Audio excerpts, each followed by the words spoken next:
ကယ်လို့တင်းကမီလီယံနာတယောက်ဆိုရင်တော့ဒီဗီဒီယိုပြီးအောင်ဆက်ကြည့်ပါ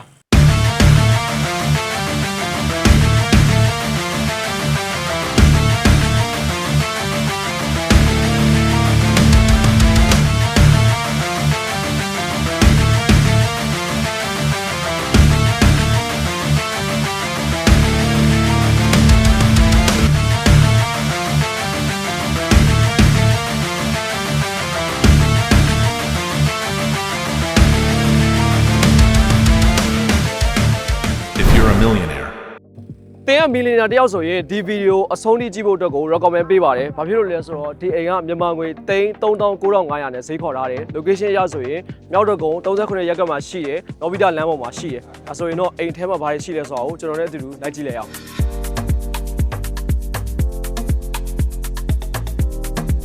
ဒီအိမ်ကဗျာ 3.5 RCO မှာ modern design နဲ့စောက်ထားတဲ့အိမ်ဖြစ်တယ်။ကားဆိုရင်လည်းကားနှစ်စီးကြက်ကြက်ဝန်းဝန်းရက်လို့ရတယ်။ system တွေကိုလည်းလုံခြုံရေးအတွက်ဆိုလို့ရှိရင် CCTV ကိုတအိမ်လုံးပြည့်တက်ထားပြီးရယ် radar စူးကြိုးတွေဆိုလည်းနှစ်ထပ်တက်ထားပြီးရယ် dollar system ဆိုရင်လည်း auto dollar system တွေလည်းတက်ထားပြီးရယ်ဒါဆိုရင်တော့ကျွန်တော်တို့အိမ်အထဲထဲကိုဝင်ကြည့်ကြည့်အောင်အိမ်ရဲ့ဝင် main door ကိုလည်း9ဘီလောင်မြင့်တဲ့ကျွန်းတကားနှစ်ချက်နဲ့ဆင်ထားပြီးရယ်ဗျာ lock system ကိုလည်း passcode တို့ cat တို့တေချာထည့်လို့ရတဲ့ system နဲ့ပြင်ထားပြီးရယ်ဒါဆိုရင်ကျွန်တော်တို့အိမ်အထဲထဲကိုဝင်ကြည့်ကြည့်အောင်အဲ့ရဝင်ချင်းဒီဘက်ချမ်းမှာဆိုရင်လည်း living space area လေးရှိတယ်ဗျာပြီးတော့တအိမ်လုံးအပြည့်ဆိုရင်လည်းကျွန်းပါကေးခင်းထားပြီးရဒီ living room မှာဆိုရင်လည်း double ceiling မှာဒီဇိုင်းအကြီးတွေနဲ့လှလှပပရဲ့အလားစင်တာကြီးကရမ်းမိုက်တယ်ဗျာအိမ်ရခန်းသားမှုကို living room မှာနေတွေ့ရနိုင်တယ်ပြီးတော့ TV stand ဆိုရင်လည်း marble နဲ့တေချာအစင်နဲ့ကတ်ထားပြီးရဗျာနောက်ပြီးတော့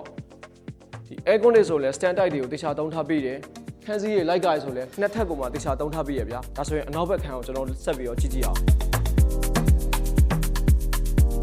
ဒါကတော့ dining area ပေါ့နော်ဒီမှာ dining table ထားလို့ရမယ်လက်ဆေးကန်တွေထားလို့ရမယ်လက်ကွာဆန်းတွေထားလို့ရမယ်ဘောလုံးဒီမှာပြင်ထားပြီးရဒီဘက်မှာတော့ master ကန်တစ်ခန်းရှိမယ်ဒီဘက်အနောက်မှာဆိုရင်တော့ kitchen ရှိမယ်ဒါကတော့ main kitchen ဗျာဒီ dry kitchen မှာဆိုရင်ချက်တာပြုတ်တာကြိုက်တဲ့သူတွေအတွက်ဆိုလုံးဝကွက်တီပဲဗျာအစုံရှိရဒီမှာ oven တွေထားပြီးရ gas မီးဖို့ထားပြီးရလျှက်စစ်မီးဖို့ထားပြီးရပြီးတော့ absorb fan တွေရှိရဒီဘက်မှာဆိုရင် basin ရှိရချက်တာပြုတ်တာကြိုက်တဲ့လူတွေအတွက်ဆိုရင်တော့အင်ရှင်မတွေလုံးဝမငင်းနိုင်တော့တဲ့နေရဗျာဒီဘက်မှာဆိုရင်လည်း wet kitchen ရှိမယ်ဒီဘက်ကတော့အပြင်ဘက်ကိုထွက်တဲ့ပေါက်ပေါ့နော် wet kitchen ကိုသွားလို့လည်းရတယ်အင်ရှိကိုသွားလို့လည်းရတယ်ဒါကတော့ main room ဒီဘက်မှာ common toilet ရှိမယ်ဒါကတော့အောက်ထပ်မှာရှိတဲ့ master ခန်းဗျာဒီခန်းရဲ့ lock ကိုလည်း fingerprint system ကိုသုံးထားပြီးရကျွန်းတကားရည်နဲ့တေချာလှုပ်ထားပြီးရ master ခန်းကျဲတယ်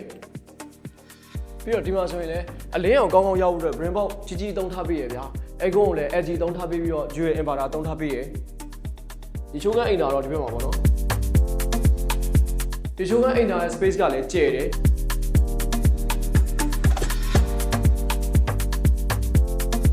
ဒါဆိုရင်ကျွန်တော်တို့အပေါ်ထပ်ကိုဆက်ပြီးတော့တက်ကြည့်အောင်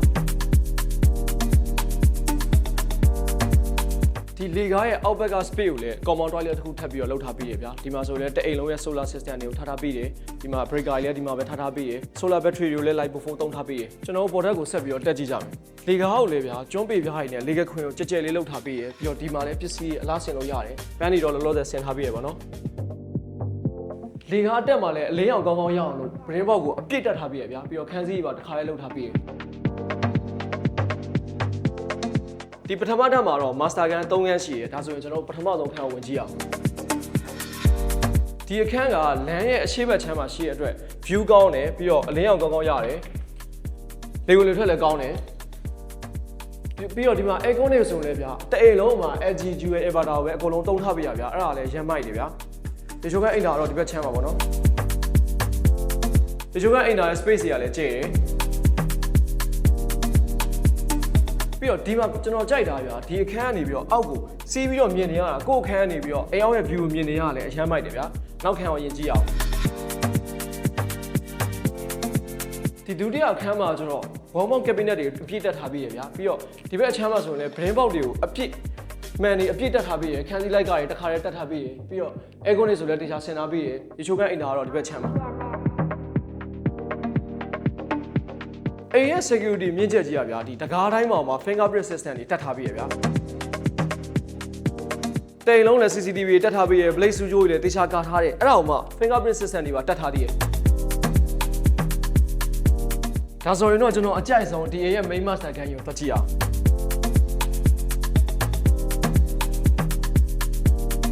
ဒီအခန်းမှာဗျာဒီအခန်းရဲ့ကိုယ်ပိုင်ဝရန်တာကိုမှရှိရဗျာ smoking မဲ့ထွက်လို့မလားစာအုပ်ဖတ်မလားခုံလေးချပြီးတော့ပဲအလုပ်လုပ်မလားကြိုက်တာလုပ်လို့ရရဗျာပြီးတော့ဟိုဘက်ခန်းလိုမျိုးပဲဒီအောက်က space ကိုလည်းတေချာလေးရှင်းရှင်းလင်းလင်းမြင်လို့ရရဗျာ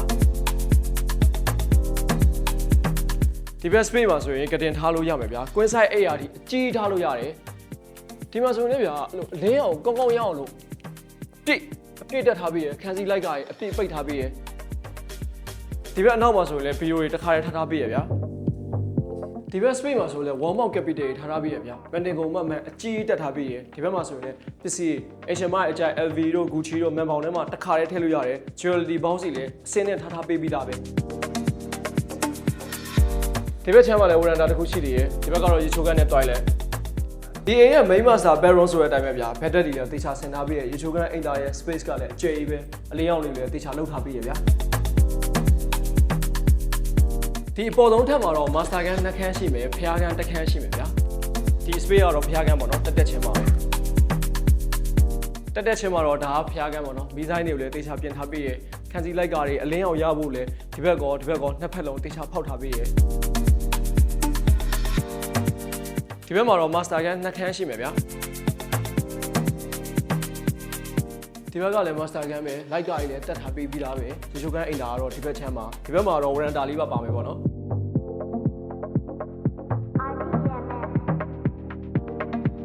အိမ်ရဲ့အရှိဘက်ချမ်းမှာဆိုရင်လည်းဗျာအပူကန်ကြောက်ပြားတွေကိုခင်းထားပြီးတဲ့အတွက်နေပူရင်တော့မှအရမ်းမပူဘူး။ညဘက်ဆိုရင်လည်းဒီ space မှာပဲချိန်မလားဘော်ဒါရင်းနဲ့စုပြီးတော့ party ပဲလုပ်မလားအကုန်လုံးလုပ်လို့ရတယ်ဗျာ။ဒီမှာလည်းဘေးစင်ထားပြီးတဲ့အတွက် party လုပ်မယ်ဆိုရင်လည်းအဆင်ပြေရဗျာ။ဒီအပေါ်ဆုံးထပ်မှာဆိုရင်လည်း solar တွေတအိမ်လုံးစာအတွက်အပြည့်တက်ထားပြီးရဗျာ။